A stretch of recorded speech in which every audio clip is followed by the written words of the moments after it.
বাংলা সাহিত্যের রোমাঞ্চকর কিছু গল্প দিয়ে সাজানো আমাদের এই বিশেষ নিবেদন। শুনছেন কারাগারে কৃষ্ণর দ্বিতীয় এবং অন্তিম পর্ব। কারাগারে কৃষ্ণ প্রথম পর্ব আপনারা শুনেছিলেন গত সপ্তাহে। আজ এই গল্পের দ্বিতীয় এবং অন্তিম পর্ব। রচনা প্রভাবতী দেবী সরস্বতী।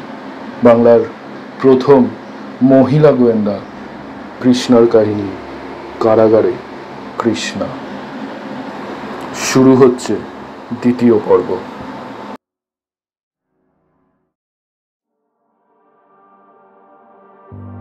রামশরণ সিংয়ের ঘরের দরজা বন্ধ হয়ে যায়। ততক্ষণে কৃষ্ণা নিজের কর্তব্য স্থির করে ফেলে। সুজনকে জাগাতে হবে। যাকে তিনি খুঁজে বেড়াচ্ছেন সে আচিন এখানে স্বয়ং উপস্থিত। এখনকার প্রত্যেক মুহূর্ত মূল্যবান। এই সময় যদি দস্যুটাকে গ্রেপ্তার করা যায়, কিন্তু সঙ্গে সঙ্গেই সে হতাশ হয়ে পড়ে। এখানে তাদের সাহায্য করবার লোক কই? রামশরণ সিংকে সুজন কোনো দিনই অবিশ্বাস করেননি। নানা রকম কাজের জন্য রামশরণ সিং প্রায় গুয়াহাটি গেছেন। সুজন মিত্রের সঙ্গে তার আজকের পরিচয় নয়। সুজন স্বপ্নেও কোনোদিনও ভাবতে পারেননি যাকে বন্ধু হিসেবে গ্রহণ করেছেন সে তার শত্রুপক্ষের লোক ছাড়া আর কিছু নয়। তাকে বিশ্বাস করে সুজন কৃষ্ণকে শুধু এখানে নিয়ে এসেছেন তাই নয়, রামশরণ সিংহের গৃহেই আশ্রয় নিয়েছেন। আচিন এই মুহূর্তে এখানে এই বাড়িতে এসেছে সংবাদটা সুজনকে দেওয়ার জন্য কৃষ্ণা ব্যস্ত হয়ে ওঠে। কে জানে বিলম্বে তারও কোনো বিপদ ঘটতে পারে কিনা। আচিন তাকে চেনে। কৃষ্ণার পিতামাতার মতো কৃষ্ণাকেও সে আজ হত্যা করতে পারে। সম্পূর্ণ অপরিচিত স্থান। কোথায় কি আছে কৃষ্ণার অজ্ঞাত। কোন পথ দিয়ে কোন ঘরে পৌঁছে সুজনকে খবর দেবে সে?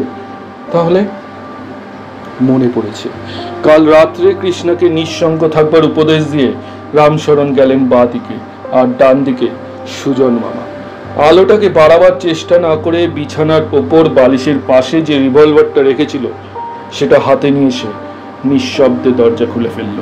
তারপর খুব সন্তর্পণে পা টিপে টিপে এই যা দরজা খুলবার সঙ্গে সঙ্গে সহসা কে তাকে চেপে ধরে তার হাত থেকে রিভলভার ছিনিয়ে নিয়ে হঠাৎ তার মুখের ভিতর তারই কাপড়ের আঁচল গুজে দিল। লৌহ মানব নাকি? তার শক্ত হাতের নিষ্পেষণ থেকে আত্মরক্ষা করবার চেষ্টা করে কৃষ্ণা। চিৎকার করবার উপায় নেই, তবু সে প্রাণপণ শক্তিতে সামনের লোকটিকে পদাঘাত করে। একবার, দুবার, তিনবার, কিন্তু বৃথা চেষ্টা। শক্তিশালী একজন পুরুষের সঙ্গে একটি তরুণী কতক্ষণ যুদ্ধ করতে পারে? চাপা কণ্ঠে কে আদেশ দেয়, নিয়ে যাও, পেছনের দরজায় ডলি আছে, যত শিগগির পারো। তার জন্য সময় দিল 2 মিনিট। পরিষ্কার আচিনের কণ্ঠস্বর।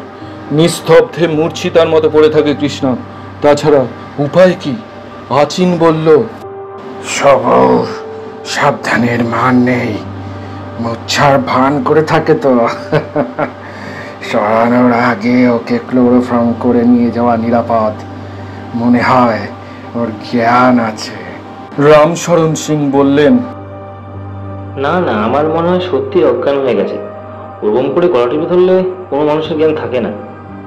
আমার মতে অনর্থক ক্লোরোফর্ম করা হবে। অনর্থক? একে তুমি চেনো না রামশরণ। একেবারে জাত কেউটের বাচ্চা। একবার একটু ছবল দেওয়ার সুযোগ পেলেই সঙ্গে সঙ্গে জীবনান্ত। একে চিনতে আমার আর বাকি নেই। বাংলাদেশে এই বয়সে এই মেয়ে যার নাম করেছে শুনলে তুমি আশ্চর্য হয়ে যাবে। ওই ইন্সপেক্টরটাকে আমি একদম গ্রাহ্য করি না। ওদের দলকে আমি মশা মাছির মতো মনে করি, কিন্তু এ মেয়ে, এর তুমি জুড়ি পাবে না। মস্ত বড় গোয়েন্দা এ মেয়ে। একে চেনা সহজ নয়। গোয়েন্দা? এইটুকু গোয়েন্দা? হ্যাঁ, মস্ত বড় গোয়েন্দা। তোমার ওই ইন্সপেক্টর সাহেবের কাছে কিছুই না। যা করছি শুধু দেখে যাও। যদি বাঁচতে চাও একটি কথাও বলো না, বুঝলে? উগ্র গন্ধটা নাকে আসতেই কৃষ্ণা বুঝতে পারে চোখ তার বাধা। মুখের ভিতর কাপড় গুজে দেওয়া, চিৎকার করা চলে না, দু একবার হাত পা নাড়বার চেষ্টা করে অল্পক্ষণের মধ্যে সে জ্ঞান হারিয়ে ফেলল। কয়েকজন লোকের সাহায্যে আচিন পিছনের দরজা পথে কৃষ্ণাকে একখানা ডুলিতে তুলে দিয়ে রামশরণ সিংহের ঘরে ফিরে আসে।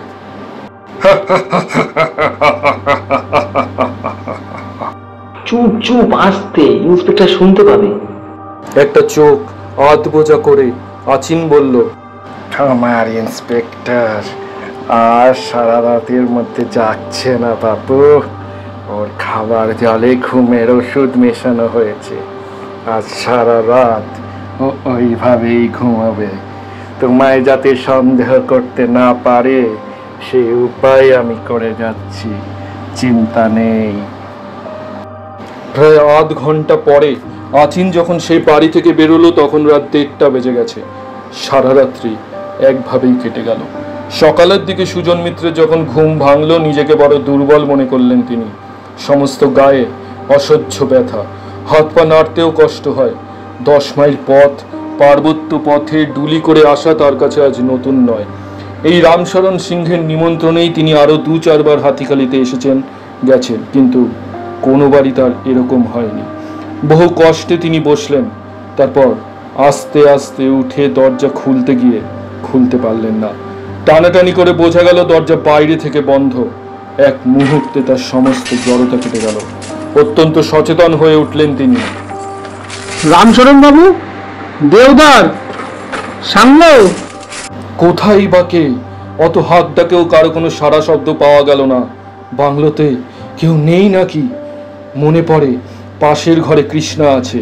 সুজন চিৎকার করে ডাকেন, কৃষ্ণা, কিন্তু তারও সাড়া পাওয়া গেল না। বিপদের আশঙ্কায় সুজন অভিভূত হয়ে পড়েন। কৃষ্ণার সাড়া না পেয়ে দিক বিদিক জ্ঞান শূন্য হয়ে দরজায় সজোরে পদাঘাত করেন। দরজা ঝনঝন করে ওঠে, কিন্তু কৃষ্ণা কোথায়? তবে কি? আবার পদাঘাত, উপর চুপড়ি পদাঘাতে দরজা কাঁপতে থাকে। হাঁপিয়ে যান সুজন। খানিকটা বিশ্রাম, একটু সামলে নিয়ে আবার পদাঘাত। ক্রমাগত ধাক্কার ফলে দরজার কিছু অংশ খসে যেতে দেখা গেল। কৃষ্ণার ঘর শূন্য। ঘরের বিছানা, জিনিসপত্র সব ইতস্তত বিক্ষিপ্ত। দেখে বোঝা সহজ যে ঘরের মধ্যে বেশ ধস্তাধস্তি হয়ে গেছে। বিমূঢ়ের মতো সুজন দাঁড়িয়ে থাকেন, ভাবেন কৃষ্ণার উপর আক্রমণ চলেছে। আত্মরক্ষার জন্য কৃষ্ণা সাধ্যমতো চেষ্টা করেছে, হয়তো চিৎকারও করেছে, কিন্তু সুজন এমন ঘুম ঘুমিয়েছেন যে কিছুতেই তার ঘুম ভাঙেনি। ছি ছি, কি এ লজ্জা! বাড়িতে তো আরো লোক ছিল। রামশরণ সিং কোথায় গেলেন? তার কি হলো? রামশরণ সিংয়ের দরজা বাইরে থেকে শেকল বন্ধ। দরজা খুলে সুজন দেখতে পেলেন মুখ হাত পা বাঁধা নিরুপায় রামশরণ চিত হয়ে পড়ে আছেন বিছানায়। তাড়াতাড়ি সুজন তার বাঁধন খুলে দিলেন। রামশরণ বিছানায় উঠে বসলেন অবসন্ন। তার উপর দিয়েও যে ভীষণ উৎপীড়ন নিপীড়ন চলেছে তা দেখেই বোঝা যায়। সুজন জিজ্ঞাসা করলেন, কি ব্যাপার রামশরণ বাবু? কৃষ্ণাকে দেখতে পাচ্ছি না কেন? আপনার এরকম অবস্থা দেখছি। বাড়ির আর সব লোকজন কোথায়? রামশরণ সিং ক্ষীণ কণ্ঠে বললেন, কিছুই জানি না আমি। একবার যেন মনে হলো কি আমায় চেপে ধরেছে, তারপর সব অন্ধকার। ঘুমিয়ে পড়েছিলাম খুব। কেউ নেই, গেল কোথায় সব? সুজন স্তব্ধ হয়ে থাকেন। যে উত্তর দেবে উল্টে সেই তাকে প্রশ্ন করছে। ব্যাপারটা মন্দ নয়, কিন্তু গৌহাটি ফিরে গিয়ে প্রণবেশকে কি বলবেন তিনি?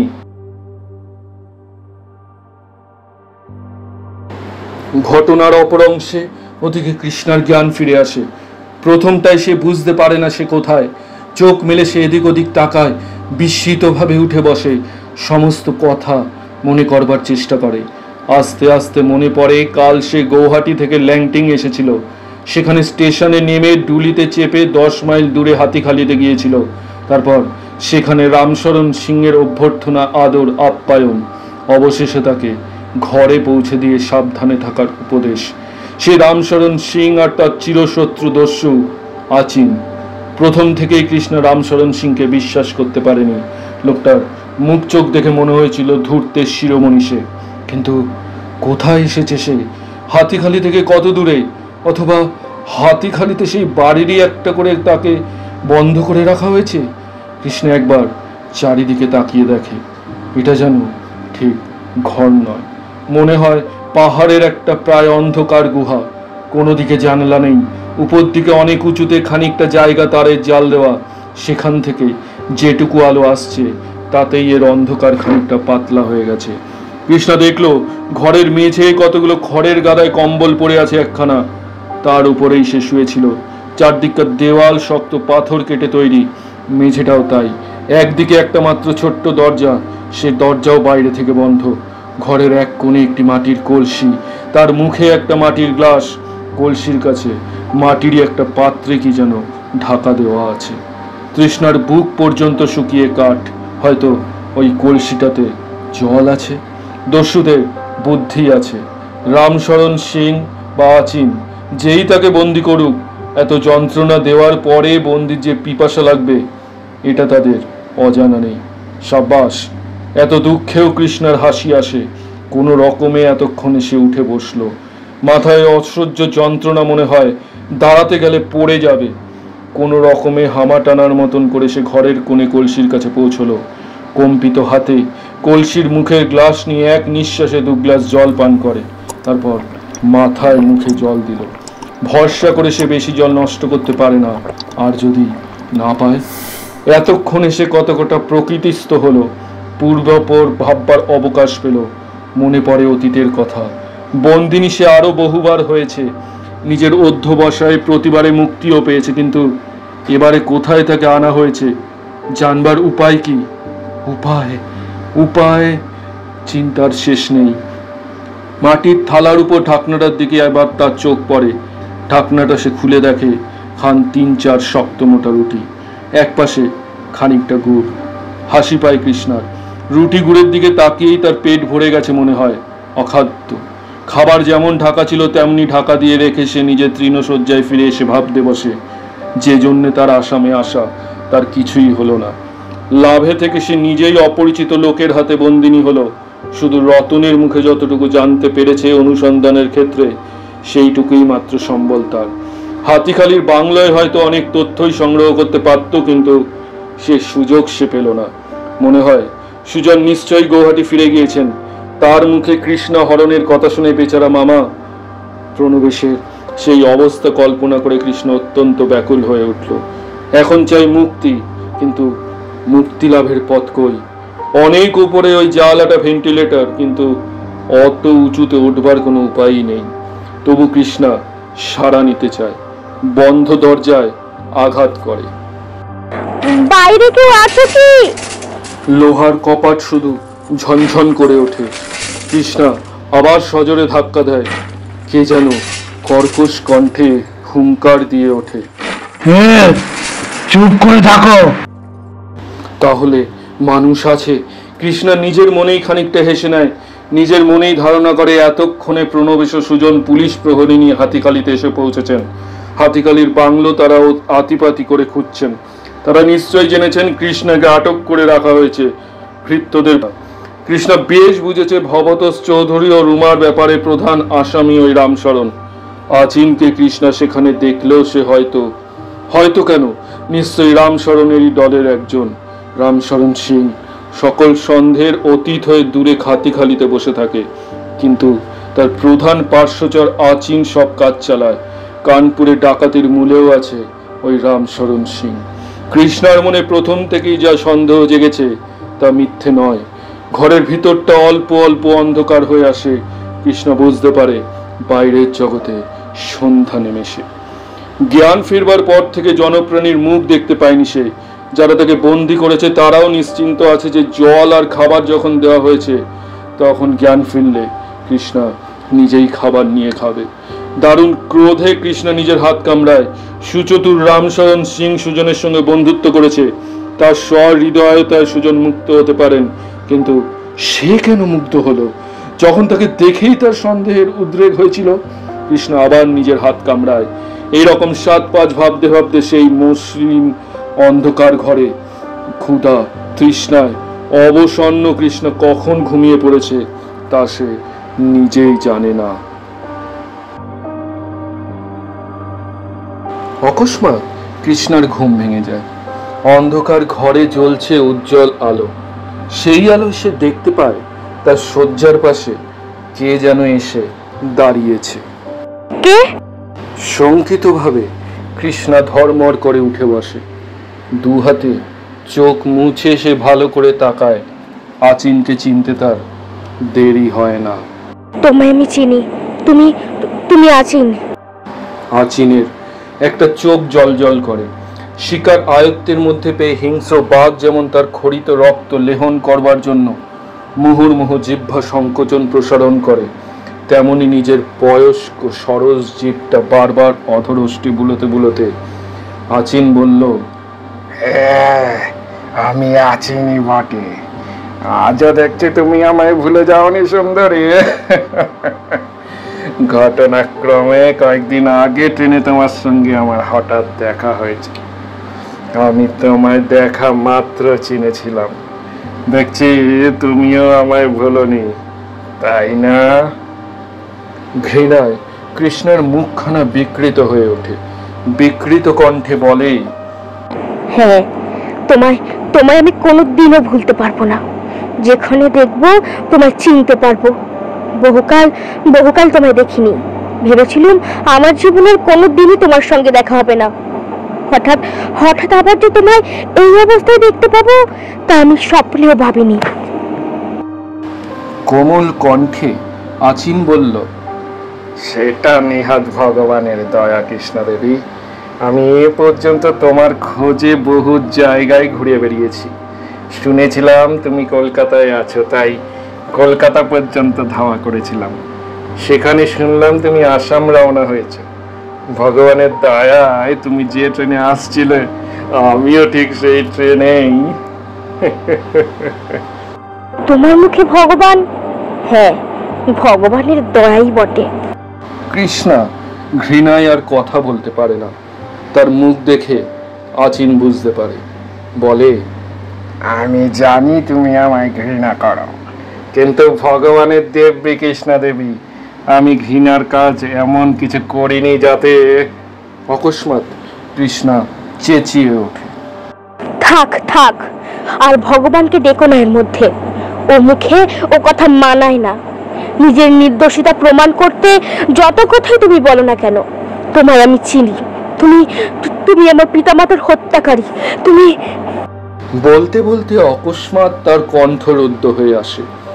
মুখ ফিরিয়ে নিজেকে সামলে নেয় সে। তারপর বলে, শুধু আমি নই, পুলিশও জানে তোমাকে। আজও তোমার নামে ওয়ারেন্ট ঝুলছে। আর তোমায় ধরে দেওয়া বা তোমার সন্ধান করে দেওয়ার জন্য পুরস্কার ঘোষণা করা আছে, সে কথাও তুমি জানো।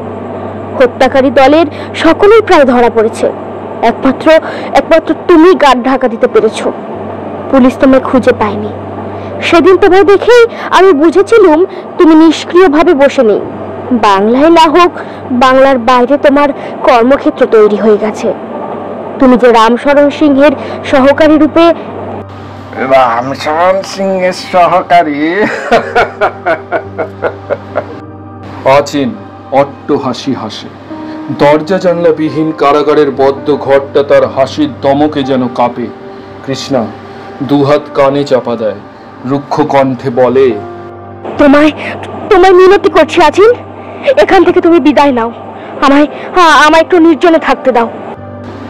স্নিগ্ধ কণ্ঠে আচিন বলল, আমি তোমায় বিরক্ত করতে আসিনি কৃষ্ণা দেবী, তোমায় শুধু একবার দেখতে এসেছি। দেখছি এখানে ওরা যে খাবার দিয়ে গেছে তা তুমি খাওনি, তেমনি ঢাকা পড়ে আছে। বলেই এগিয়ে গিয়ে ঢাকা খুলে খাবার দেখে আপন মনে সে গর্জন করে, একে এ খাবার কি কেউ খেতে পারে? এই মোটা মোটা পোড়া পোড়া শক্ত রুটি আর একটু গুড়। তারপর হাত দেয়, পারিস না লতিফ? জি হুজুর। সসম্ভ্রমে দুয়ারের সামনে প্রহরী আসতেই আচিন আবার গর্জন করে, এ খাবার এখানে কে দিয়েছে? পারিস না সসম্ভ্রমে উত্তর দেয়, আমলেন দিয়ে গেছে হুজুর। আচিন আদেশ করে, নিয়ে যাও, সে গিয়ে চা টোস্ট নিয়ে এসো। কিছুক্ষণ পরে চা টোস্ট এসে পড়ে। আচিন বলে, খেয়ে নাও কৃষ্ণা দেবী, কাল থেকে কিচ্ছু খাওনি, দেরি করো না। কৃষ্ণা বলে, ধন্যবাদ, দরকার নেই এসব, ফিরিয়ে নিয়ে যেতে বলো। আচিন বলল, না খেয়ে কতদিন থাকবে? একদিন দুদিন নয়, দিনের পর দিন, হয়তো চিরদিনই তোমায় এখানে থাকতে হবে। না খেলে কি চলে সুন্দরী? কৃষ্ণা মুখ তোলে, বলে, তাই নাকি? কিন্তু কিন্তু আমাকে কোথায় এনেছো, আগে সেই কথাটা দয়া করে জানাও। আচ্ছা, আমায় আমায় বন্দি করবার কি প্রয়োজন ছিল তোমার? তোমার স্বার্থে কোনো আঘাত দিয়েছি আমি? আচিন বিভৎস হাসি হাসে, বলে, আমার স্বার্থসিদ্ধির জন্যই তো তোমায় এনেছি। মনে করো সেদিনের কথা, তখন তোমার বয়স 14 কি 15। সেদিন তোমায় আমি ভালোবাসা জানানোর অপরাধে তোমার বাবা পা থেকে জুতো খুলে আমায় মেরেছিলেন।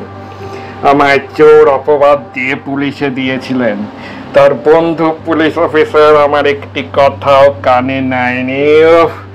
সে কি নির্যাতন সেদিন সইতে হয়েছিল ভাবলে? যাক, আজ আমি তোমায় কি বলে সম্ভাষণ করব? প্রিয়তমা না ডার্লিং, তুমি কোনটা পছন্দ করো? আচিনের মুখ থেকে তার সরস জিভটা বেরিয়ে ঠোঁটের উপর নিচে ভেজাতে থাকে। আচিন! কৃষ্ণা চেঁচিয়ে ওঠে, তুমি তুমি কি আমার হাতের মধ্যে পেয়ে এমনই করে অপমান করতে চাও? আচিন মাথা নাড়ে, না না না, ভুল করো না কৃষ্ণা দেবী, আমি আজও তোমায় ভালোবাসি। আর ভালোবাসার পাত্রীকে কেউ অপমান বা নির্যাতন করতে পারে না। আমার প্রস্তাবে সম্মত হলেই আমি তোমায় স্বাধীনতা দেব, তোমায় রানী করে রাখবো। মোট কথা, আমার তোমাকে চাই। যাক, এখন খেয়ে নাও। আমার কথাগুলো আজ ভালো করে ভেবে দেখো। কাল পরশু যেদিনই হোক, আমি তোমার কাছ থেকে এর একটা উত্তর চাই। যাবার জন্য পা বাড়িয়ে সে আবার ফিরল। হ্যাঁ, কোথায় তোমাকে আনা হয়েছে জানতে চাচ্ছিল না? এ জায়গার নাম মায়, পাহাড়ের মাঝখানে বলে। এখানে জনমানবের যাতায়াত নেই, কেবল আমরাই আসি যাই থাকি। আচ্ছা, আজ বিদায়। আত্মপ্রসাদের বিজয় হাসি হেসে সে বিদায় নিল। একদিন, দুদিন, 3 দিন কেটে গেল। আচিনের দেখা নেই। খাবার দিতে লোক আসে 2 বার। বন্দিনী কৃষ্ণার বরাত ভালো, সকালে ভাত তরকারি মাছ, সন্ধ্যার দিকে গরম গরম লুচি, তার সঙ্গে মাংস, দুধ, মিষ্টান্ন। মনে মনে কৃষ্ণা উৎকণ্ঠিত হয়ে ওঠে যে লোক খাবার দিতে আসে, তাকে জিজ্ঞাসা করে, আচিন কোথায়? কিন্তু জবাব দেবে কি? লোকটা শুধু ফ্যাল ফ্যাল করে চেয়ে থাকে কৃষ্ণার দিকে। তারপর কিছু বুঝেই বোধহয় ফিক করে হেসে হাতের তর্জনী একবার মুখে আর একবার কানে ঠেকিয়ে ইশারায় জানায় সে বোবা, সে কালা। ক্ষীণ একটু হাসির রেখা কৃষ্ণার ব্যথা ভরা মুখখানাকে মুহূর্তের জন্য সুন্দর করে তোলে। মনে মনে সে স্বীকার করে, হ্যাঁ, আচিনের লোক নির্বাচন শক্তি আছে। সঙ্গে সঙ্গে গৌহাটি সুমির কথা মনে হয়, সেও যেন বোবা কালার ভান করছিল। এও বোধ হয় তাই। উপায় নেই, কোনো উপায় নেই তার। দরজায় 2 জন সশস্ত্র প্রহরী। লোকটা যখন খাবার দিতে আসে সে সময়েও পালাবার কোনো উপায় নেই। কৃষ্ণ আবার নিজের হাত কামড়ায়। একা একা বদ্ধ ঘরের মধ্যে চঞ্চলা সিংহিনীর মতো ঘুরে বেড়ায়। বুদ্ধিদেবীর আরাধনা করে। তুমি এসো মা কণ্ঠে, বাণী বাগবাদিনী, বাঙালি মেয়ের মৌন মুখে মুক্তির ভাষা দাও মা। 3 দিন পরে দরজা খুলে প্রবেশ করে আচিন বলে, খবর কি কৃষ্ণ দেবী? খাওয়া দাওয়া? তোমার আদর যত্নের নিশ্চয়ই কোনো ত্রুটি হয়নি। আদর যত্ন? এক মুহূর্ত থেমে সে উত্তর দেয়, হ্যাঁ, বন্দিনীর পক্ষে যতটা আদর যত্ন পাওয়া সম্ভব তা আমি পাচ্ছি, সেজন্য ধন্যবাদ। কিন্তু কিন্তু এসবের মানে কি? এই আদর আপ্যায়ন, এই অস্বাস্থ্যকর ঘর এখানে বন্দি করে রেখে বন্দিনীর কাছে মিষ্ট মধুর প্রেমালাপের প্রলাপ মুখে যাওয়া, তুমি চাও কি? কি তোমার বাসনা? আমার আমার নিঃশ্বাস বন্ধ হয়ে আসছে। দয়া করে আমার বাইরে যাবার অনুমতি দাও। যদি আচিন বলল, আমি তো বলেছি প্রিয়তম, আমার কথা শুনলেই আমি তোমায় মুক্ত করে দেব।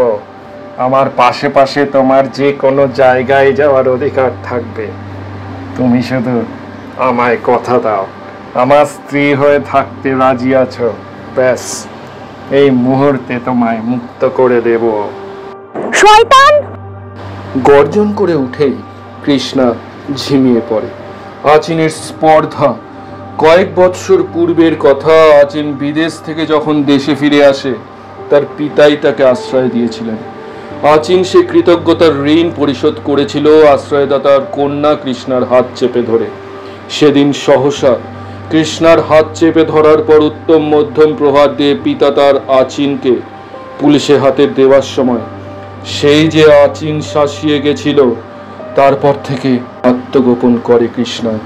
সে জানে এখানে তার দম্ভের, তার অহংকারের কোনো মূল্য নেই, বরং তার ফলে তাকে নির্যাতনই সইতে হবে। তাহলে কৃষ্ণার মনে পড়ে যায় বঙ্কিমচন্দ্রের দুর্গেশ নন্দিনীর বিমলার কথা। হ্যাঁ, নিজে মুক্তি লাভ করতে এবং যার জন্য সে এসেছে সেই রুমা দেবী ও ভবতোষ চৌধুরীকে মুক্ত করতে তাকে চাতুর্যের আশ্রয় নিতে হবে, তাকে বিমলার ভূমিকা অভিনয় করতে হবে। এতক্ষণে নিজের কর্তব্য সে ঠিক করে নিয়েছে। শান্ত কণ্ঠে সে বলল, আচ্ছা আচিন, আমার কাছে তুমি চাও কি? আচিনের মুখখানা উজ্জ্বল হয়ে ওঠে, বলে, তুমি জানো আমি তোমার কাছে কি চাই? আমি চাই তোমায় সহধর্মিণী রূপে পেতে। সহসা নারী কণ্ঠের উচ্চ হাসি মিহি সুরে ধ্বনিত হয়ে ওঠে। সহধর্মিণী? তোমার দস্যু ধর্মের অনুষঙ্গিনী? এত দুঃখ দিয়ে তুমি যে আমায় হাসাতে পারলে, এখন এর জন্য তোমার বুদ্ধির তারিফ করতে হয় দস্যু। দস্যু? কিন্তু বুদ্ধিমতী, ভেবে দেখো তোমায় আমি কত ভালোবাসি। দস্যু হয়েছিলাম বলেই তুমি আজ জগতে প্রতিষ্ঠা লাভ করতে পেরেছ। আমি যে আজ দস্যু, সেও তো তোমারই জন্যে। আমার জন্যে? হ্যাঁ, তোমার জন্যে। আজ যদি আছেন দস্যু, সাধু আছেন বলে জগতে প্রসিদ্ধি লাভ করতো, তাহলে তোমার স্থান কোথায় হতো বিদুষী তরুণী? তোমায় চিন্তা কে? তোমায় যে পর্দানসীন লজ্জাপতি সরল অবলা বাঙালি মেয়ে হয়ে রান্নাঘরে হাড়ি ঠেলতে হতো গোয়েন্দা রানী। বাহ, সুন্দর বাংলা ভাষা তোমার বেশ আয়ত্তে এসেছে দেখছি। এত বাংলা তত্ত্ব কথা তুমি শিখলে কোথায়? কেন, তোমার পিতার আশ্রয় থেকে? একটা বিরাট দলের সর্দারি করতে হলে শুধু বহুরূপী হলে হয় না, বহু ভাষাভাষীও হতে হয়। এর জন্য শুধু তোমায় পাওয়ার জন্য দস্তুর মতো বঙ্গবাণীর আরাধনা করতে হয়েছে আমায়। আচিনের মুখে এইসব কথা শুনে কৃষ্ণা হাসে। কৃষ্ণার মৃদু হাসিতে আচিনের নিরাশ মনে আশার সঞ্চার হয়। সে ঠোঁটে জিভ বুলোতে বুলোতে বলে, তাছাড়া তখন আর আমি দস্যু আচিন থাকবো না। কৃষ্ণা দেবীর স্বামিত্ব লাভ করে আমি দেবত্ব পেয়ে যাব। কৃষ্ণা বলে, ওসব সাময়িক উত্তেজনার কথা। এই ধরনের কথা শুনে শুনে কান আমার বধির হয়ে গেছে। ওসব কথা আর কানে আসে না, এলেও শুনতে ভালো লাগে না। ওই রকম কথা বলে বলে আর একজন আমায় মজিয়ে গেছে।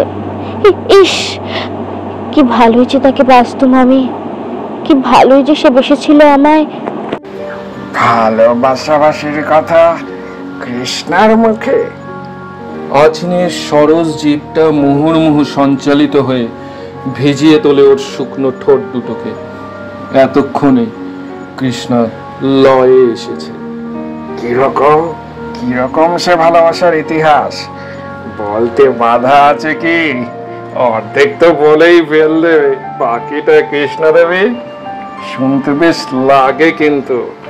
নির্জন বন্দিশালা, দীর্ঘ অবসর, এখানে শুধু তুমি আর আমি, আর অলক্ষ্যে আমার প্রণয়ের প্রতিদ্বন্দ্বী। সে ভাগ্যবানটি কে কৃষ্ণা দেবী? বাড়ি আছেন তোমার দস্যু হৃদয়ের অন্তঃস্থলেও অতনুর আনাগোনা আছে তাহলে? কৃষ্ণা বলল, না, আর বলতে বাধা কি? তাছাড়া শুনে তোমার লাভও আছে যথেষ্ট। মৃত্যুর পূর্ব মুহূর্ত পর্যন্ত যখন তোমার হাত থেকে নিস্তার নেই, তখন বলেই চাই, কিন্তু কিন্তু আমার কাহিনীও ফুরবে। আর আমার হাতের এই আংটি দেখেছো? রিয়েল ডায়মন্ড, খাঁটি হিরে। একবার জিভে ঠেকালেই ব্যাস, তারপর মাথার উপর ওই অনন্ত মুক্ত আকাশে মহাশূন্য বায়ুস্তরে মিশে যাবে কৃষ্ণার অন্তরাত্মা। বলেই কৃষ্ণার ডান হাতের তর্জনী আকাশের দিকে দেখাবার ভঙ্গিতে উপরের ভেন্টিলেটরের দিকে তুলে ধরতে মোহমুগ্ধ আছেন। যেমন সেই দিকে চোখ ফিরিয়েছে, সেই মুহূর্তে আচিনের আলগা হাতে ধরা রিভলভারটা ফস করে কৃষ্ণা নিজের হাতে নিয়ে নিল। আচিন স্তম্ভিত।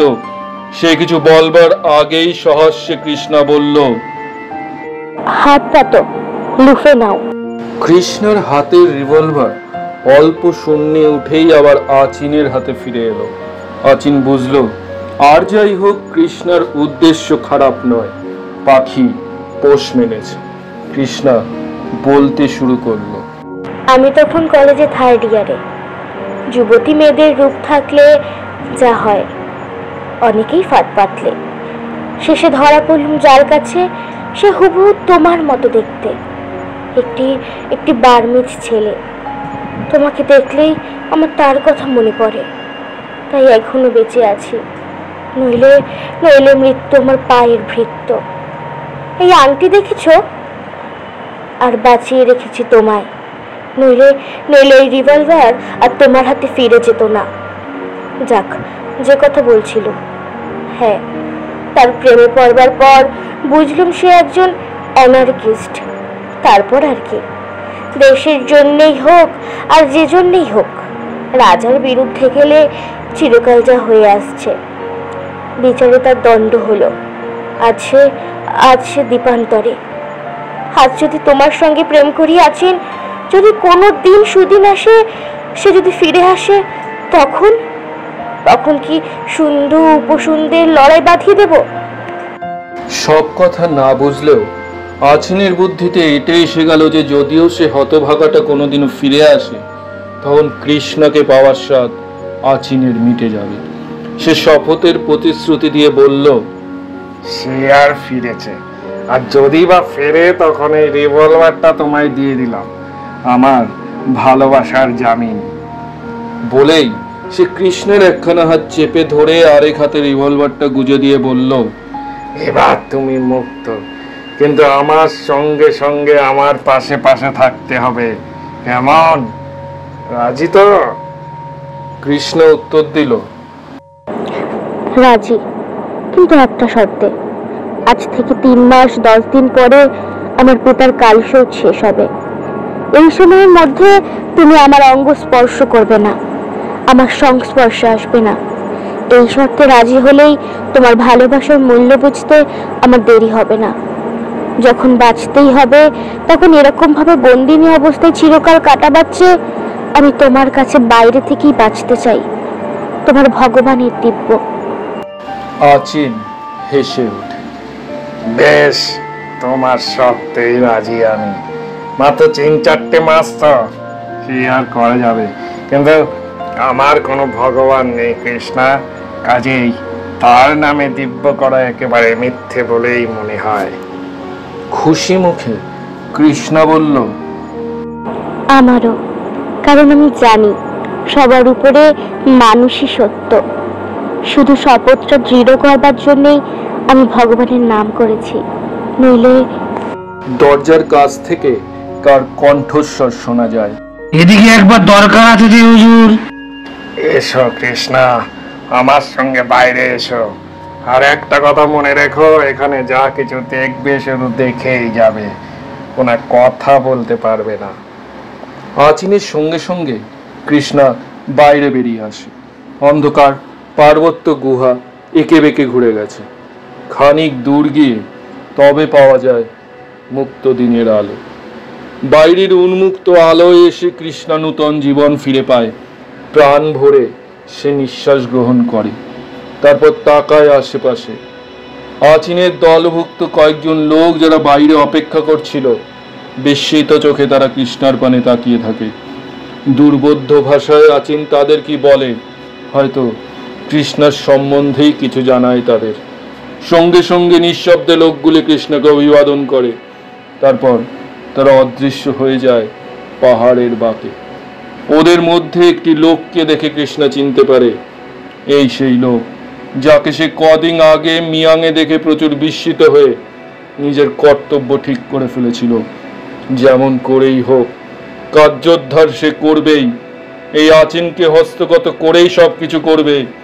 ভীষণ প্রকৃতির এই লোকটিকে সে দারুণ ঘৃণা করে, কিন্তু সেই ঘৃণা যেন তার কোনো কাজে বা কথাবার্তায় না ফুটে ওঠে, সেদিকে কৃষ্ণা সতর্ক হয়। অতি সতর্ক আচিন। কৃষ্ণা বেশ বুঝতে পারে আচিন তাকে সম্পূর্ণভাবে বিশ্বাস করে না। মুক্ত আলোয় চলাফেরা করলেও কৃষ্ণার সম্পূর্ণভাবে তার নজরবন্দি হয়ে আছে। মাঝে মাঝে আচিন কোথায় যায়, সে সময় কৃষ্ণার ভার থাকে আচিনের পরম বিশ্বাসী সতর্ক প্রহরিণী সুমিয়ার উপর। সুমিয়াকে কৃষ্ণা চিনেছে। গুয়াহাটিতে ভবতোষ চৌধুরীর বাড়িতে বোবাকালার অভিনয়ে সুদক্ষ সুমিয়াকে সে দেখেছিল। গতকাল টিটাগড় যাওয়ার সময় আচিন যখন কৃষ্ণকে পাহারা দেওয়ার জন্য সুমিয়াকে এনেছে, তখনই সে সুমিয়াকে চিনেছে। আচিন সুমিয়াকে আদেশ দিল, এই মেয়েটি তোমার জিম্মায় রইল সুমিয়া, কোন রকমে যেন এর কষ্ট না হয় সেটা দেখবে। আমি দিন কয়েক পরে ফিরবো, এই সময়টুকু খুব সতর্ক থাকবে, কোন রকমে গাফিলতি নয়, বুঝলে? কর্নিশের ভঙ্গিতে সুমিয়া সেলাম করেছে। সে বুঝেছে সে বোবাও নয়, কালাও নয়। অথচ রতনের কাছে তখন কৃষ্ণা শুনেছিল ৩-৪ মাস সে গুয়াহাটিতে তাদের বাড়ি থাকার সময় সম্পূর্ণ বোবা কালার অভিনয় করে এসেছে। রতন বলেছিল মেয়েটি লেখাপড়া জানে। সেদিন সে বিস্মিত হয়েছিল, সেই মুহূর্তেই একে সন্দেহ করেছিল নিশ্চয়ই এ গুপ্তচরের কাজ করতে এসেছে। তার ধারণা যে মিথ্যে নয় তা আজ বুঝেছে। তবু সে খানিকটা খুশি হলো। যাই হোক, সুমিয়া মেয়ে, যে কোনো রকমে তার কাছ থেকে অনেক খবর পাওয়া যেতে পারে। সে জিজ্ঞাসা করে, তোমায় গৌহাটিতে দেখেছিলাম না সুমিয়া, ভবতোষ চৌধুরীর বাড়িতে? আচ্ছা, সেখানে তুমি বোবাকালা সেজেছিলে কেন? সুমিয়া মুখে কাপড় চাপা দিয়ে হাসে, কোনো উত্তর দেয় না। কৃষ্ণার মুখখানা গম্ভীর হয়ে ওঠে, বলে, তোমায় তখনই সন্দেহ করেছিলাম সুমিয়া। আচিন যে তোমার সেখানে তার গুপ্তচর হিসেবে রেখেছিল, বুঝেছিল মানে, নয় কি? সুমিয়া উত্তর দেয়, ঠিক আচিনে যে রেখেছিল তা নয়, বরং আমি তার কাজ করতে স্বেচ্ছায় গেছিলাম। কৃষ্ণা বলল, স্বেচ্ছায় হোক বা টাকা বেশি পাওয়ার জন্যই হোক, তুমি গিয়েছিলে। শুনলাম ভবতোষ চৌধুরী তোমায় জায়গা দিতে চাননি, কিন্তু রুমা দেবী তার পিতার অমত তোমায় স্থান দিয়েছিলেন। তিনি বুঝতে পারেননি যে তার সেই বিশ্বাসের পরিবর্তে তুমি এতখানি কৃতজ্ঞ হবে। আচিন তোমাদের অর্থাৎ দলের লোকেদের অনেক টাকা করি দেয় জানি। বাধা দিয়ে সুমিয়া বলল, টাকা কড়ির কোনো কথাই এখানে ওঠে না কৃষ্ণা দেবী। কৃষ্ণা তার কঠিন মুখখানার দিকে তাকায়, বলে, তবে দলবদ্ধভাবে তোমরা এমনি কৃতজ্ঞতা প্রকাশ করো বুঝি? দলের সব লোকই তো আচিনের জন্য প্রাণ দিতে পারে শুনেছি। সুমিয়া আবার হাসে, বলে, সে কথা বলতে পারেন। আমরা আচিনের নামক খেয়েছি, নামক হারামি আমাদের চাক কোনোদিন করেনি আর করবেও না কোনোদিন। মহামান্য আচিনকে আপনি যতটা হেয় ঘৃণ্য মনে করছেন, সত্যি তিনি তা নন। কতখানি দুঃখ, কতখানি কষ্ট পেয়ে তিনি আজ ঘৃণ্য দস্যু সর্দারে পরিণত হয়েছেন, তা যদি জানতেন তাহলে তার সম্বন্ধে একটিও কথা বলতে পারতেন না। তিনি যে কতখানি মহানুভব, কতখানি। কথাটা সে শেষ করে না, তার কণ্ঠ রুদ্ধ হয়ে যায়। কৃষ্ণা তার মুখের দিকে তাকায়। সুমিয়ার চোখে স্পষ্ট জল দেখা যায়। তাড়াতাড়ি সে মুখ ফিরিয়ে চোখ মুছে ফেলে। না, সুমিয়া মেয়েটি মন্দ নয়। দিন রাতই সে কৃষ্ণার পাশে পাশে থাকে। কত গল্প করে দেশ বিদেশে। তার 23-24 বছরের সংক্ষিপ্ত ইতিহাস, কত দেশ বিদেশের কাহিনী, আচিনের সেই সময়কার উদারতার পরিচয়। কৃষ্ণা জিজ্ঞাসা করল, বাংলাদেশে কখনো গিয়েছিলে সুমিয়া? সুমিয়া উত্তর দিল, আমাদের সর্দারের সঙ্গে এই তো মাস 5 আগেই কলকাতায় গেছিলাম, কিন্তু বেশি দিন থাকা হয়নি কৃষ্ণা দেবী। দিন 7 মাত্র ছিলুম। সর্দার আপনাদের বাড়ি দেখালেন, আপনি হয়তো তখন পরে বাড়ি ফিরছিলেন। বিস্মিত হয়ে যায় কৃষ্ণা। আচিন সুমিয়াকে নিয়ে কলকাতায় গিয়েছে, তাদের বাড়িখানাও দেখিয়েছে কি? সে হয়তো সে সময় কলেজ থেকে বাড়ি ফিরছিল। দূর থেকে আচিন তাকেও দেখিয়েছে। আশ্চর্য কথা বটে। কৃষ্ণা বলল, হঠাৎ আমাদের বাড়ি? আর আমাকে দেখানোর কারণ তো কিছুই বুঝতে পারলুম না সুমিয়া। যাক, সে নিয়ে আমার মাথা ঘামানোর দরকার নেই। তোমার কথাই আমি মেনে নিচ্ছি।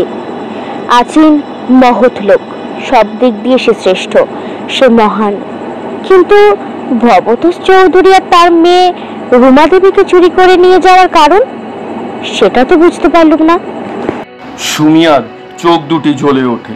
সে বলে, বড় জ্বালায়, বড় দুঃখে সর্দার ওদের সরিয়েছেন কৃষ্ণা দেবী। আপনি যদি সব কথা শোনেন তাহলে ওই চৌধুরীকে আন্তরিক ঘৃণাই করবেন। অবশ্য রুমা দেবীর অপরাধ নেই, তাকে সব কথা জানানো হয়েছিল। তা সত্ত্বেও তিনি সর্দারকে পুলিশের হাতে দেওয়ার জন্য ব্যস্ত হয়ে উঠেছিলেন, আর সেই জন্যই আজ তাকেও বন্দিনী হতে হয়েছে। অসম্ভব কষ্টে তার দিন যাচ্ছে, তার বাপের জন্যই কষ্ট পাচ্ছেন। এ কর্মফল তার নিজের, আচিনের নয়। কৃষ্ণা জিজ্ঞাসা করল, সেসব কথা কি আমি শুনতে পারি না সুমিয়া? সুমিয়া উত্তর দিল, সর্দার বললেই জানাবো কৃষ্ণা দেবী। তার অনুমতি না পেলে আমি কিছুই বলতে পারবো না। তিনি 2-1 দিনের মধ্যেই ফিরে আসবেন, তার মুখে সব কথা শুনতে পারবেন। কৃষ্ণা এ সম্বন্ধে আর কোনো কথা জিজ্ঞাসা করে না। সুমিয়াও এ প্রসঙ্গে আর কথা বলে না। দিনের পর দিন চলে যায়। কৃষ্ণা মনে মনে অস্থির হয়ে ওঠে। কোথায় সে আছে? সত্যি এই জায়গার নাম কি সে কিছুই জানে না। সুমিয়াকে জিজ্ঞেস করলে সে একই উত্তর দেয়। সর্দার এলে সবই জানতে পারবেন। কেবল সুমিয়াই নয়, আরো 5-7 জন লোক এখানে থাকে। কৃষ্ণা স্বচ্ছন্দভাবে এদিক ওদিকে ঘুরে বেড়ায়। পাশে পাশে থাকে সুমিয়া। সেদিন সুমিয়া আসতে পারেনি। সঙ্গে এসেছিল মিংলো, অল্প বয়সের একটি ছেলে। কৃষ্ণাকে সে বেশ একটু সম্ভ্রমের চোখে দেখত। কৃষ্ণার কোনো কাজ করতে পারলে নিজেকে ধন্য মনে করত। প্রায় সে কৃষ্ণার আশেপাশে ঘুরে বেড়াতো, কিন্তু সুমিয়ার সতর্কতার দরুন কোনোদিনই সে তার কাছে আসবার সুযোগ পায়নি। আজ কৃষ্ণার প্রহরী রূপে তার সাথী হওয়ার সুযোগ পেয়ে সে ধন্য হয়ে গেল। কৃষ্ণা তার সঙ্গে গল্প জমায়, মিংলোর মুখ থেকে তার কাহিনী শোনে। মিংলোর দেশ লখিমপুর থেকে 10-15 মাইল দূর একটা গ্রামে। তার পিতা মহামান্য আচিনের দলের আসবার সময় মাতৃহারা মিংলোকেও সঙ্গে নিয়ে আসে। সেই থেকে আজ 3 বছর সে এখানেই আছে। পিতার কথা বলতে বলতে তরুণ মিংলোর চোখে জল আসে। তার পিতা 5 মাস আগে পুলিশের গুলিতে মারা গেছে। আজ আপনার বলতে জগতে মিংলোর আর কেউ নেই। মিংলোকে সহসা সাথী পাওয়াটা ভগবানের আশীর্বাদ বলেই মনে হয়। চতুরা সুমিয়ার কাছ থেকে এতদিনের মধ্যে এদের কোনো কথাই কৃষ্ণা জানতে পারেনি। মিংলোর কাছ থেকে এখন তবু কিছু কিছু জানা যাচ্ছে। চলতে চলতে কৃষ্ণা জিজ্ঞাসা করে, আচ্ছা মিংলো, গৌহাটি থেকে যে আরেকটি মেয়েকে মাস 2-3 আগে আচির নিয়ে এসেছে, তাকেও এখানে রাখা হয়েছে তো? কই, তাকে তো একদিনও দেখিনি এখানে। কৃষ্ণার প্রশ্ন বেশ মিষ্টি লাগে মিংলোর। সে আরামের হাসি হাসে, বলে, হ্যাঁ, তাকে দেখবে কি করে? সে তো এখানে ছিল না।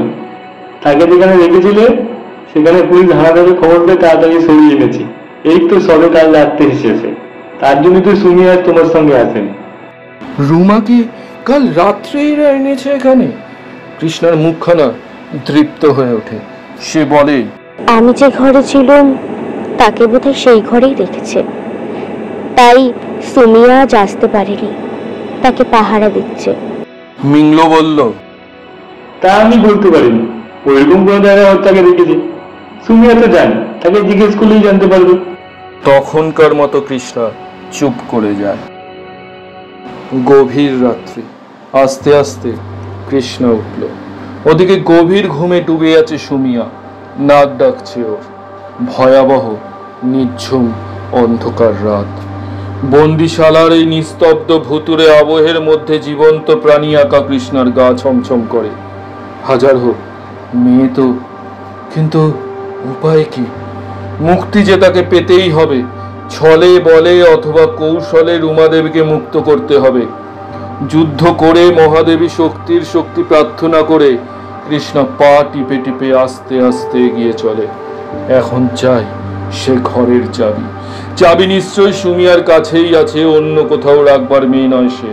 শয্যায় সুমিয়ার মাথার শিহরে সম্ভব একটা টুলের ওপর অন্ধকারের বন্ধু একটা অতি মৃদু আলো যেন এই মাত্র মরা কোনো নির্যাতিত বন্দির নিষ্প্রভ চোখের মতো সকরুণ দৃষ্টিতে নিদ্রিতা প্রহরিণীকে পাহারা দিচ্ছে। সেই ক্ষীণ অস্পষ্ট আলোয় কৃষ্ণা দেখল ঘুমন্ত সুমিয়ার গায়ে একটা নিমার পাশ থেকে ওর বুকের উপর বেরিয়ে আছে একটা রঙিন রুমালের কিছু অংশ। পাশে পড়ে আছে একখানা বার্মিজ হাত পাখা। এক হাতে সেই পাখা নিয়ে সুমিয়ার মুখের ওপর ভাসা ভাসা বাতাসের দোল দিতে দিতে আর এক সাবধানী হাতে ধীরে ধীরে ধীরে ধীরে এতক্ষণের বন্ধ নিঃশ্বাসটা বেরিয়ে এসে যেন স্বস্তির বার্তা পৌঁছে দিয়ে গেল কৃষ্ণার কাছে। রুমালের এক কোণে পাক দিয়ে বাঁধা বহু আকাঙ্ক্ষিত একটা চাবি। এর জন্যই এত কিছু। চাবিটা হস্তগত করে আবার পা টিপে টিপে বেরিয়েই সে দরজার শেকলটা তুলে দিল। কদিন বাইরে বেরিয়ে কৃষ্ণা জেনেছে এই গুহার দিকে কেউই থাকে না। যে কজন পুরুষ আছে এখানে তারা বিপরীত দিকের একটা গুহায় থাকে। সুমিয়ার ঘুম ভাঙবার পর সে চিৎকার করলেও এই বদ্ধ গুহার মধ্যে সে স্বর তাদের কানে পৌঁছবে না। আগামীকাল আচিন আসবে। মিংলোর মুখে শুনেছে কৃষ্ণা আচিন এসেই তাদের এখান থেকে অন্যত্র নিয়ে যাবে। পুলিশ এ জায়গার সন্ধান করছে। হয়তো যে কোনো দিন সদল বলে এসে ঘিরে ফেলবে। আচিন এবার বর্মায় ফিরবে। তার অপহৃত সম্পত্তি উদ্ধার করে সে নিশ্চিন্ত হবে। অপহৃত সম্পত্তি, বর্মা, কথাটা কৃষ্ণার মনে লাগে। রতনের কাহিনী মনে পড়ে। মালয়ের ব্যবসায়ী আউচিলিং, তার একমাত্র পুত্র মাওতুম। সুমিয়ার কথা প্রসঙ্গে এদের সম্বন্ধে দু একটা আভাসও যেন সে পেয়েছিল। আজকের প্রহরী মিংলো। কৃষ্ণা জানে দিনে একজন আর রাতে একজন প্রহরী এখানে পাহারা দেয়। মিংলোর কাছে সে জেনেছে আজ রাত্রে সে পাহারায় থাকবে। আকাশে চাঁদ উঠেছে। দেখে মনে হয় পূর্ণিমার বেশি দেরি নেই। আজ হয়তো দ্বাদশী ত্রয়োদশী হতে পারে। পাহাড়ের কোল ঘেঁষে দাঁড়িয়ে থাকে কৃষ্ণা। মিংলো এই পথেই ঘুরবে। কে কে দাঁড়িয়ে? অকস্মাৎ চমকে উঠে কৃষ্ণা দেখলো পাশে দাঁড়িয়ে মিংলো। গুলি ভরা বন্দুকটা সে উঁচু করে ধরেছে। একটা হাত তোলে কৃষ্ণা। আমি মিংলো, আমি কৃষ্ণা। তুমি তুমি এত রাতে এখানে একা? বিস্ময়ে নির্বাক হয়ে যায় মিংলো। আস্তে আস্তে সে উদ্যত বন্দুকটা নামিয়ে নেয়। কৃষ্ণা এগিয়ে এসে মিংলোর কাঁধের উপর একটা হাত রাখল। স্নিগ্ধ কণ্ঠে বলল, হ্যাঁ, আমি এসেছি মিংলো। নিশ্চয় তাতে তুমি অখুশি হওনি? আহ, কি স্পর্শ! কিন্তু তুমি এই কালা রাত্রে, তুমি কি সুন্দর, কি সুন্দর। তার হাতখানা নিজের কোমল দু হাতের মধ্যে টেনে নিয়ে কৃষ্ণা গদগদ কণ্ঠে বলল, আমাকে পাহারা দিতে তোমার খুব ভালো লাগে না? আচ্ছা, আমার সঙ্গে যাতে চিরকাল একসঙ্গে থাকতে পাও সেই চেষ্টা করো না। আমাকে মুক্ত করে বাইরে, দূরে, খুব দূরে তোমার দেশে নিয়ে চলো না। একটু আগে আমি কি করে এসেছি জানো? সুমিয়াকে ঘরে শিকল দিয়ে এসেছি তার ঘুমন্ত অবস্থায়। এখন জাগলেও আমাদের কিচ্ছু করতে পারবে না সে। পালাতে যদি হয় তো এই ঠিক সময়। চলো যাই তোমার দেশে, তোমার ঘরে। আমার দেশে, আমার ঘরে? তার হাতের উপর একটা মৃদু চাপ দেয় কৃষ্ণা। হ্যাঁ হ্যাঁ লক্ষ্মী ছেলে, তোমার দেশে, তোমার ঘরে। আমরা দুটিতে, তুমি আর আমি। কদম্ব কিশোরীর মতো মিংলো সর্বাঙ্গে কাটা জেগে ওঠে। আনন্দে মুখ দিয়ে তার আর কথা বেরোয় না। কৃষ্ণা বলল, হ্যাঁ, আমি তোমার ঘরেই যাব মিংলো। কাল সকালে আচিন আসছে। সে এলেই তো আবার আরম্ভ হবে আমার নির্যাতন। সেজন্যই আমি এখন পালাতে যাচ্ছি। সেই কুৎসিত কদাকার লোকটার যত শক্তি থাক, আমি কখনোই তাকে আত্মসমর্পণ করতে পারবো না। তাই তোমার সাহায্য চাচ্ছি। আমি জানি যদি কেউ আমার মুক্তি দিয়ে আশ্রয় দিতে পারে সে একমাত্র তুমি মিংলো। মিংলো আত্মহারা হয়ে পড়ে। চোখের খোলা পাতা নেমে আসে, সঙ্গে সঙ্গে বেহেশতও নেমে আসে মাটির পৃথিবীতে ওর হাতের কাছে। নিঃশব্দে মিংলো কৃষ্ণার হাতের উপর হাত বুলোয়, তারপর বলে, হ্যাঁ, তোমায় রক্ষা করব, তোমায় আমি নিয়ে যাবো কৃষ্ণা। অচিনকে আমি কোনোদিনই ভালোবাসতে পারিনি, তার সর্বনাশ হোক এ কামনাই আমি অনেকদিন থেকে করি। চলো আমরা দুজনে এখন চলে যাবো। অচিনকাল ফিরে আসবার আগেই আমরা পালাবো। সে জোরে জোরে নিঃশ্বাস ফেলছিল। কৃষ্ণা বুঝেছে ওষুধ ধরেছে। এ সময় মিংলোকে দিয়ে অনেক কাজ করানো যাবে। বন্দুকটা পিঠে বেঁধে নিয়ে মিংলো বলল, তাহলে এসো, আর দেরি করো না। দু পা এগিয়ে গিয়ে কৃষ্ণ হঠাৎ থমকে থামে। মিংলো বলল, কি হলো, থামলে যে? কৃষ্ণা তার হাত কানা ধরে আর্দ্র কণ্ঠে বলে, আমার মাসিমাকে নিয়ে যেতে হবে মিংলো। ওর জন্যেই আচিন আমায় আটক করেছে। ওকে না নিয়ে যেতে পারলে তো আমি শান্তি পাবো না। লক্ষ্মীটি মিংলো, ওকেও তোমার সঙ্গে নিতে হবে। মিংলো দাঁড়ালো, চিন্তিত মুখে বলল, কিন্তু চাবি তো আমার কাছে নেই, দরজায় যে তালা দেওয়া আছে। কৃষ্ণা হাতের চাবি তার হাতে তুলে দিয়ে বলল, চাবি চাবি আমি এনেছি, নিয়ে চলো। অবাক বিস্ময়ে মিংলো চাবিটা দেখে নিল, তারপর বলল, তোমার যাওয়া চলবে না, সেখানে পাহারা আছে। তোমায় দেখলেই চিনবে আর গোলমাল করবে। তুমি এখানে এই ঝোপের মধ্যে দাঁড়াও। এখানে বাঘ ভাল্লুক নেই, অচিনের দাপটে তারা পালিয়েছে, সেজন্য তোমার কোনো ভয় নেই। আমি পাহারাওয়ালাকে কোনো একটা অচিলায় কোথাও পাঠিয়ে তোমার মাসিমাকে উদ্ধার করে নিয়ে আসছি। তার মধ্যে যে কোনো মন্দ মতলব নেই তা তার মুখ দেখেই কৃষ্ণ বুঝতে পারে। বলে, বেশ, আমি এখানে দাঁড়াচ্ছি। যত শিগগির পারো তুমি আমার মাসিমাকে নিয়ে এসো। একটা ঝোপের আড়ালে গিয়ে কৃষ্ণ দাঁড়ালো। চাবি হাতে নিয়ে শীষ দিতে দিতে মনের আনন্দে মিংলো এগিয়ে চলল। কিছুক্ষণ পরে আর তাকে দেখা গেল না। সন্দেহ হয় মিংলো বিশ্বাস রাখবে তো। হয়তো চাবিটা হাতিয়ে নিয়ে সে এখনকার বর্তমান নেতা অচিনের ডান হাত সংগ্রোর হাতে দেবে। সব কথা তাকে হয়তো জানাবে। হয়তো অনির্দিষ্ট কত দূরে কোথায় সমতল স্থান, কত দূর হেঁটে গেলে সেখানে পৌঁছানো যাবে তাই বা কে জানে। হয়তো এতক্ষণে সুমিয়ার ঘুম ভেঙে গেছে, ঘরের মধ্যে সে চিৎকার করছে। বাইরের লোক কোনো রকমে যদি জানতে পারে তাহলে তার অবস্থাটা কি দাঁড়াবে ভাবতেই কৃষ্ণ ঘেমে ওঠে। মিনিট পাঁচেক এইরকম অস্বস্তিতে কাটবার পরে জ্যোৎস্নার শুভ্র আলোতে দেখা যায় দূরে একজন লোককে। সে এই দিকেই আসছে।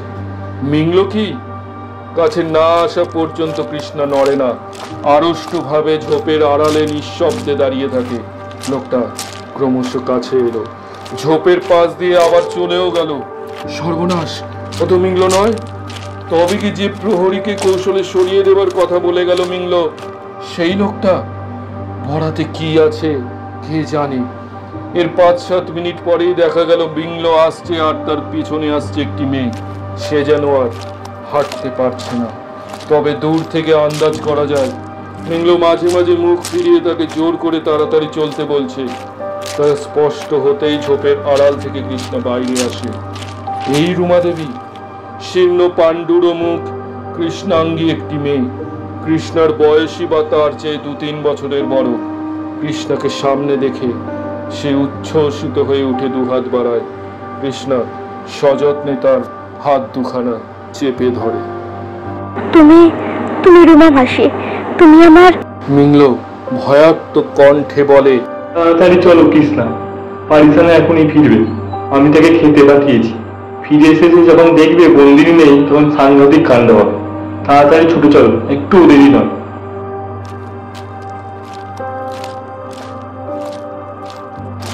আগে আগে মিংল, তার পেছনে চলে কৃষ্ণা ও রুমা। যতদূর সম্ভব দ্রুত চলতে আরম্ভ করে ওরা। বেচারা রুমা যতবার পার্বত্য পথে পা পিছলে হোঁচট খেয়ে পড়ে যায়, ততবার কৃষ্ণা ওকে হাত ধরে তুলে খুব সাবধানে নিয়ে চলে।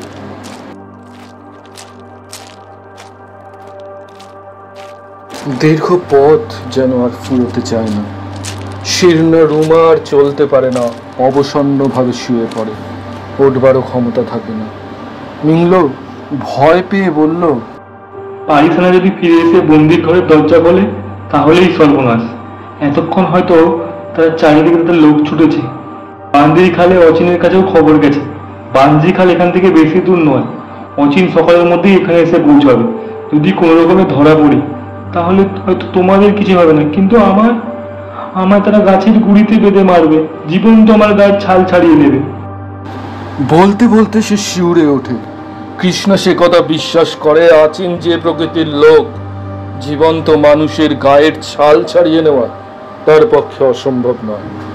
কৃষ্ণ জিজ্ঞাসা করল, আমরা এখন কোন দিকে চলেছি মিংল? মিংল উত্তর দিল, আমরা লামডিং এর দিকে যাচ্ছি। লামডিং খুঁজতে পারলে তবু একটা আশা আছে। ওখান থেকে ট্রেনে করে আমরা লক্ষ্মীপুর যেতে পারি, কিন্তু লামডিং এখনো অনেক দূর। এখান থেকে 3-4 ক্রোশ হবে। এতখানি পথ যাওয়া তোমার মাসিমার পক্ষে অসম্ভব। ভোরের আর বিলম্ব ছিল না। পূর্ব আকাশ আস্তে আস্তে ফর্সা হয়ে আসছে। এতক্ষণে রুমা চোখ মেলল। কৃষ্ণ তার মাথায় হাত বুলোতে বুলোতে বলল, এখন হাঁটতে পারবে রুমা মাসি? আর বেশি দূর নেই, লামডিংয়ের কাছে এসেছি। সকাল হতে হতেই ওখানে পৌঁছতে পারবো, মিংল বলছে। রুমা উঠবার চেষ্টা করে। কৃষ্ণা ওকে সাহায্য করে।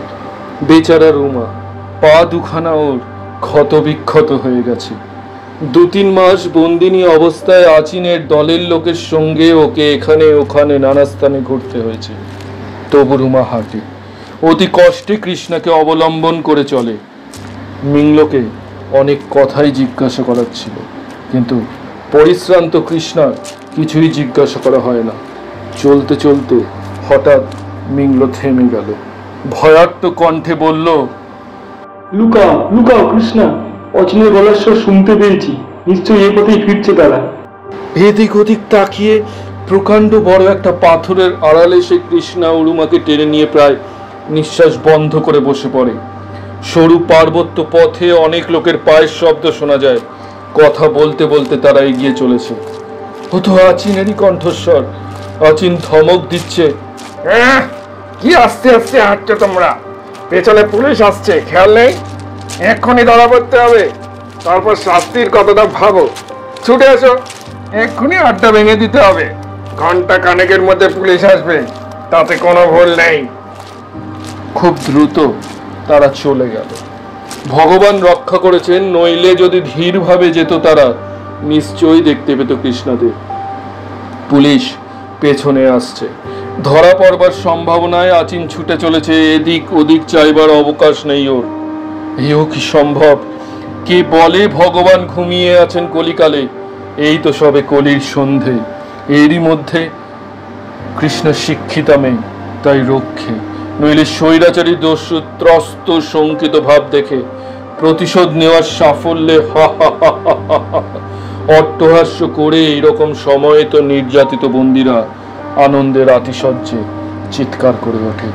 পদশব্দ দ্রুত মিলিয়ে যায়, কথাবার্তাও তাদের শোনা যায় না। আর তবু 15-20 মিনিট কৃষ্ণা, রুমা আর মিংলো সেখানে অপেক্ষা করে, সরে যেতে সাহস করে না।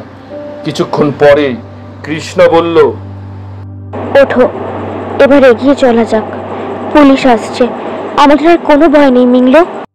আনন্দে কৃষ্ণার মুখখানা উজ্জ্বল হয়ে ওঠে।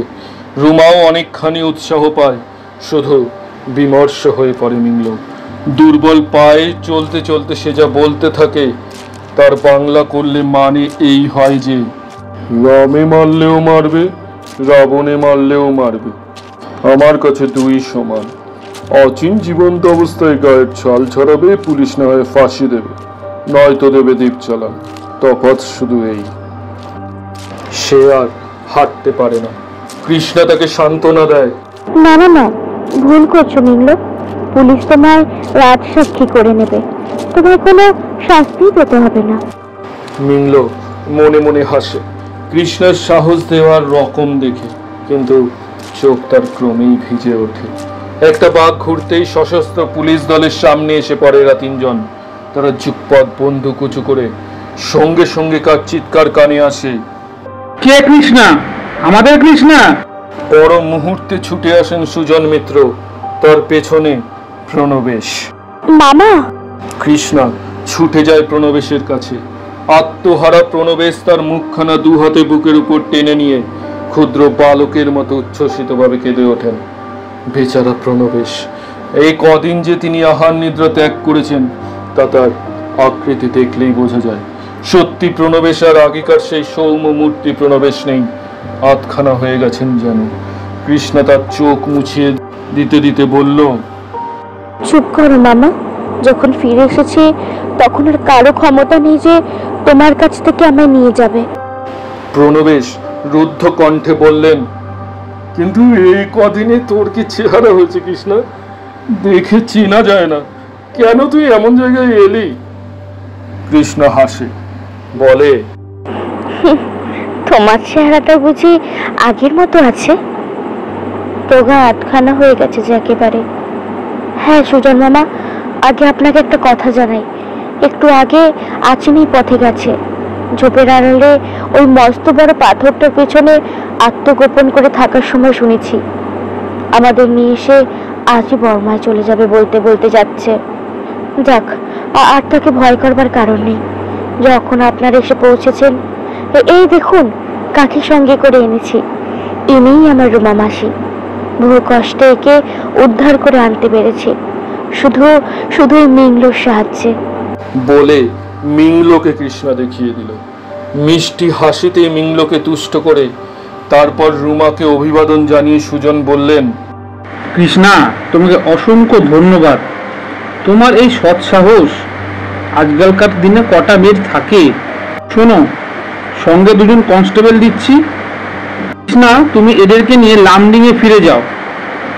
প্রণবেশ, আমি আচিনের ব্যবস্থা করে যত শীঘ্রই পাচ্ছি ফিরে আসছি। পুলিশ দল নিয়ে সুজন মিত্র দ্রুত সামনের দিকে ছুটলেন। লামডিং পৌঁছেই গুয়াহাটি ফেরবার ট্রেন পাওয়া গেল। একখানা ফার্স্ট ক্লাস কম্পার্টমেন্টে উঠে পড়লেন প্রণবেশ, রুমা ও কৃষ্ণা।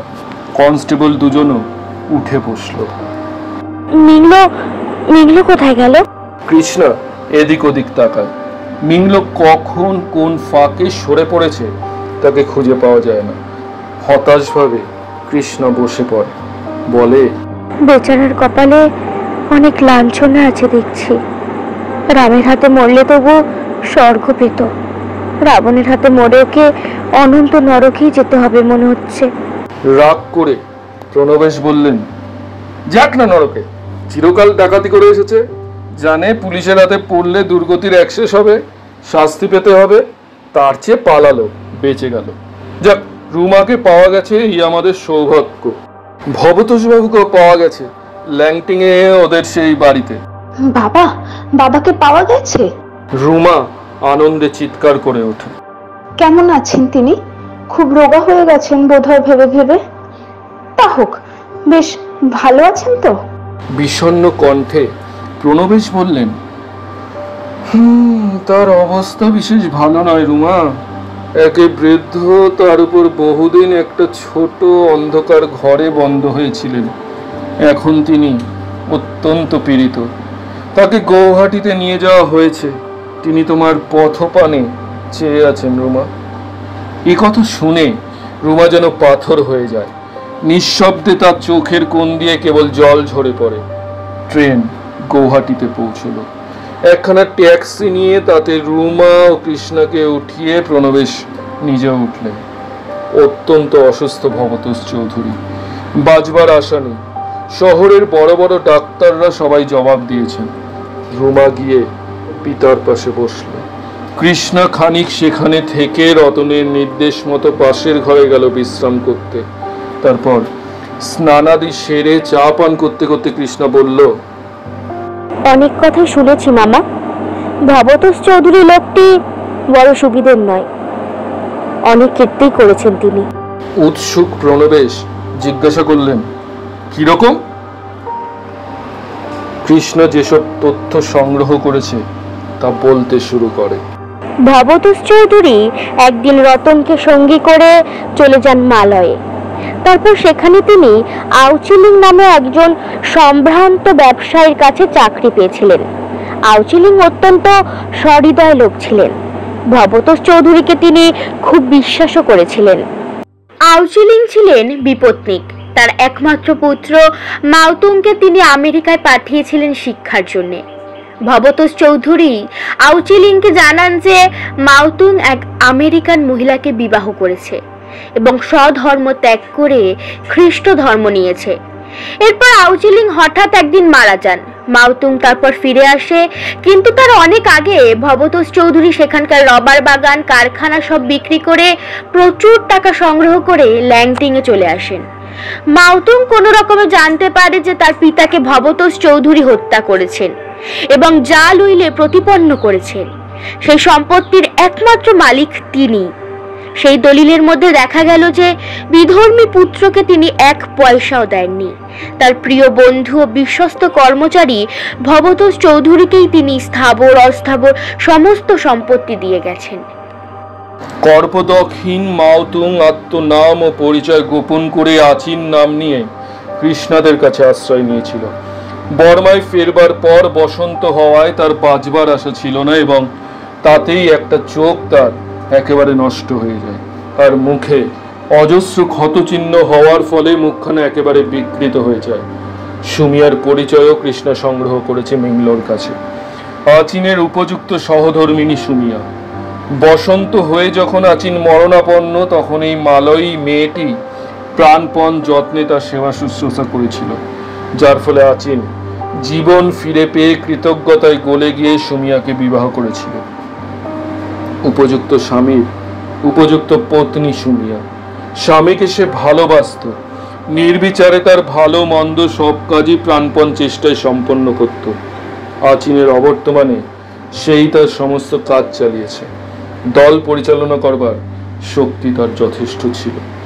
এরপর মাউতুং প্রবঞ্চক ভবতোষ চৌধুরী অনুসন্ধান করতে থাকে। কর্পদক শূন্য মাউতুং অবশেষে দস্যু দল গঠন করে নিজে তাদের অধিনায়ক হয়। বর্মায় সে যে দলে ছিল সে দল ধরা পড়ার পর ছদ্মবেশে সেই সময় ভারতের সমস্ত দেশ তন্ন তন্ন করে খুঁজে বেরিয়েছে ভবতোষ চৌধুরীকে। ল্যাংটিংয়ের হাতিখালিতে তার অবস্থানের খবর পেয়ে দেখা করতে গিয়ে দেখা হয়নি। গুয়াহাটিতে গিয়ে অপমানিত মাউতুং ফিরে যায়। প্রতিহিংসা সে নিয়েছে। ভবতোষ চৌধুরীর ম্যানেজার রামশরণ সিংকেই শুধু সে হস্তগত করেনি, তার দাস দাসী কর্মচারীদের সকলকেই সে হাত করেছিল। রামশরণ সিং তার আদেশে সবকিছু ঘৃণ্য কাজ করত এবং এদের সাহায্য নিয়েই একদিন রাত্রে ভবতোষ চৌধুরীকে অচৈতন্য অবস্থায় গুয়াহাটির বাড়ি থেকে তাকে হাতিখালির বাড়িতে এনে বাড়ির যে ঘরটি পরিত্যক্ত অবস্থায় পড়ে থাকতো সেই ঘরে বন্দি করে রেখেছিল। প্রণবেশের কাছে শোনা গেল কৃষ্ণা অন্তর্হিত হওয়ার পর সুজন ফিরে এসে পুলিশ নিয়ে সেই বাড়ি অতর্কিতভাবে আক্রমণ করে, কিন্তু রামশরণ সিংকে সেখানে পাওয়া যায়নি। দুদিন আগে সে নাকি নিজের দেশে যাত্রা করেছে। সম্ভব এতদিনে গ্রেপ্তারও হয়েছে। বাড়ি সার্চ করবার সময় চাবিবন্ধ কুঠুরিটার মধ্যে জীবন মৃত অবস্থায় শুধু ভবতোষ চৌধুরীকে পাওয়া গেছে। আচিন জাল দলিলপত্র সব নিয়ে গিয়ে রেঙ্গুন কোর্টে দাখিল করেছে। শিগগিরই ভবতোষ চৌধুরীকে মাওতুংয়ের সমস্ত সম্পত্তি ফেরত দিতে হবে। দস্যু দলপতি হিসেবে আচিন ওরফে মাওতুংকে পুলিশ এখন ধরবার চেষ্টায় ফিরছে। সম্পত্তি উদ্ধার করে ভোগ করার পরিবর্তে তাকে হয়তো এখন আজীবন কালের জন্য জেলের দুর্ভোগই ভোগ করতে হবে। রুমাকে মাওতুং তার পিতার কথা জানিয়েছিল। রুমা পুলিশে খবর দিয়ে মাওতুংকে ধরবার ব্যবস্থা করবার জন্যই বন্দী হয়ে এত কষ্ট সহ্য করেছে। নইলে বেচারা রুমার ওপর মাওতুংয়ের কোনো রাগ ছিল না। রুমা নিজের বিপদ নিজে ডেকে এনেছে। উত্তেজিত প্রণবেশ তারপর বললেন, যাক, সব কাজই তো মিটে গেল, এবার কলকাতায় চলো। এখানে আর একটা দিনও নয়।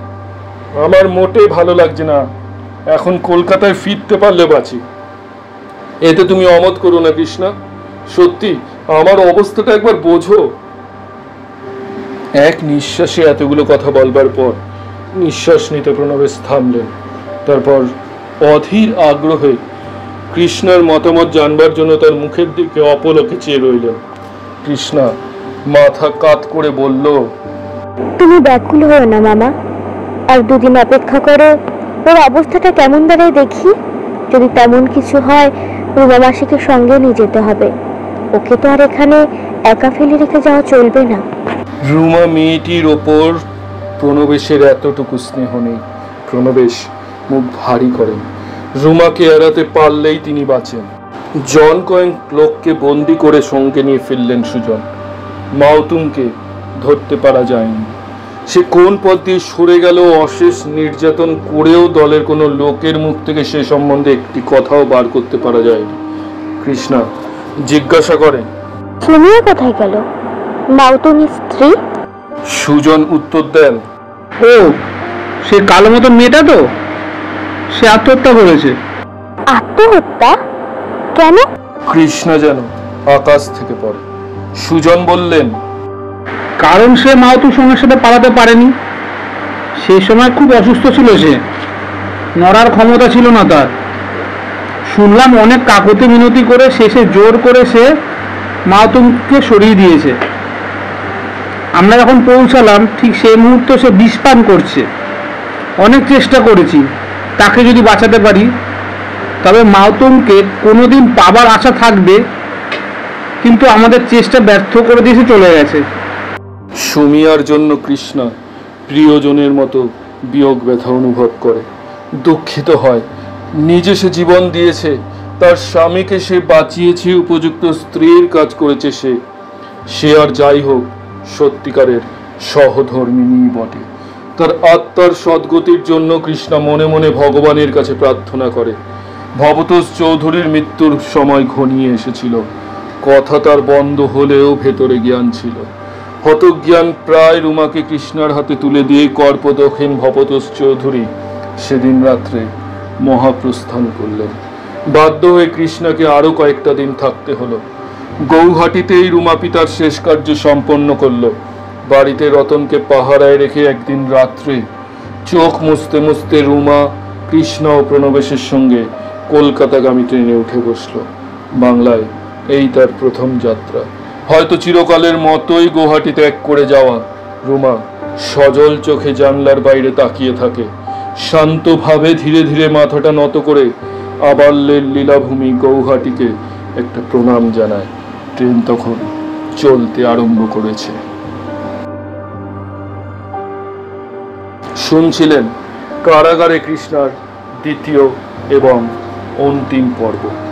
শব্দগ্রহণ, সঙ্গীত সংযোজন এবং এডিটিংয়ে অয়ন, পোস্টার ডিজাইনে অঙ্কিতা পোদ্দার, কৃষ্ণার ভূমিকায় স্নেহা, রুমার ভূমিকায় দিয়া, প্রণবেশ এবং আচিনের ভূমিকায় অয়ন, সুজন মিত্রের ভূমিকায় অঙ্কিত, ভবতোষ চৌধুরীর ভূমিকায় উজ্জ্বল, সামুয়ার ভূমিকায় সৌগত, রতন, রামশরণ সিং এবং মিংলোর ভূমিকায় দীপঙ্কর, পারিসানার ভূমিকায় অঙ্কিত, সুমিয়ার ভূমিকায় অয়ন্তিকা।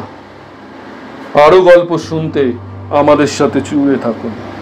আরও রহস্য, রোমাঞ্চ, ভৌতিক, কৌতুক গল্প নিয়ে আমরা আপনাদের সামনে পুনরায় উপস্থিত হব। ফেসবুকে আমাদের সাথে জুড়ে থাকুন এবং ইনস্টাগ্রামেও আমরা আছি। ধন্যবাদ, সাথে থাকবেন। আরও অনেক গল্প নিয়ে আমরা শীঘ্রই আপনাদের সামনে হাজির হব। আজকের মতো বিদায়।